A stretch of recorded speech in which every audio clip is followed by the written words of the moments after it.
Het lange wachten is voorbij.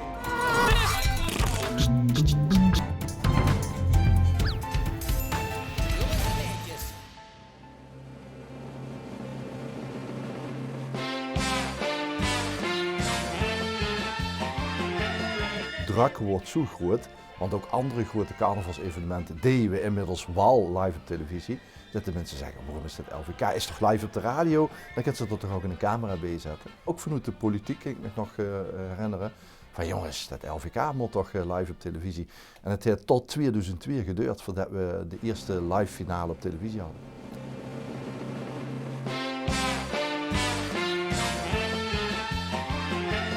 Het was een belangrijk.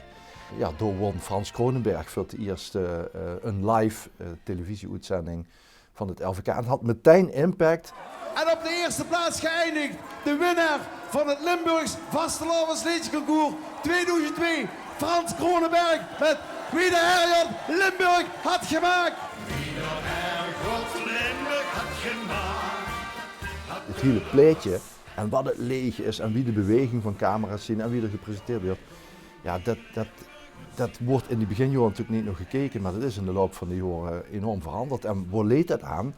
Ja, dat duidt tv met mensen. En dan kun je gewoon artiesten ook artiest weren. En ze gewoon eens kijken, wat doe ik eigenlijk aan? En nog een paar jaar later zullen we er een act bij doen. Zullen we er danseressen bij doen. Dus ja, zo hebben het eigenlijk met televisie altijd uit de hand.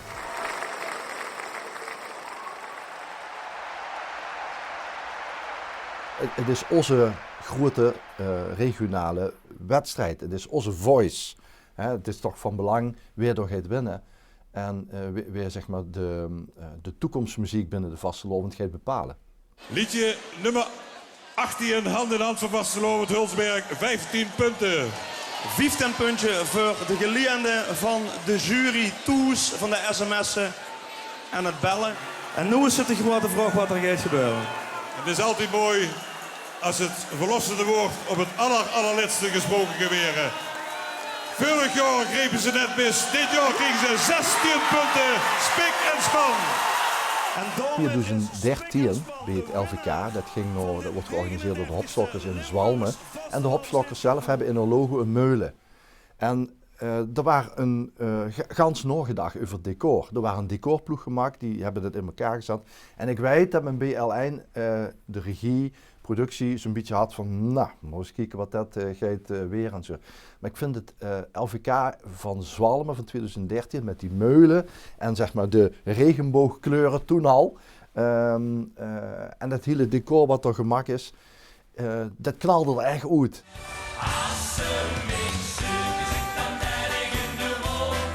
En dat was eigenlijk de allereerste keer dat ook de andere zogen van wauw, de kind die een eigen dorp, die een eigen locatie kunt zich neerzetten, kunt zich zeg maar promoten op zo'n LVK.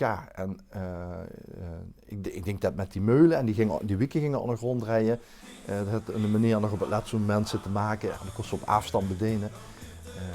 Ja, dat zijn van die dingetjes waarin ze zoiets van, oh ja, het is niet meer het decor van de bloemstukken of het plastic gordijn of de stoomtoffels met de parasols, met de beermerken erop. Die fase was toen wel voorbij. Achter het podium staat klaar Hulsberg. Heb je zin in liedje nummer 18? 2012 zaten we in de veiling in Margraten. We zaten eigenlijk in Schulder, maar de fruitveiling van Margraten. We hebben tot het laatste moment gewerkt aan een veilingkistendecor. Maar uiteindelijk wie de uitzending begon, had ik zoiets van, wow, in de entree waren in de vorm van een appel. Er kwamen alle artiesten onderdoor. En ik had echt zoiets van, wauw, dit is echt, we zien nu in Margraten. Dit was echt, we zien in een veilinghal. Dat vond ik al wel een van de hoogtepunten van het LVK de afgelopen jaar.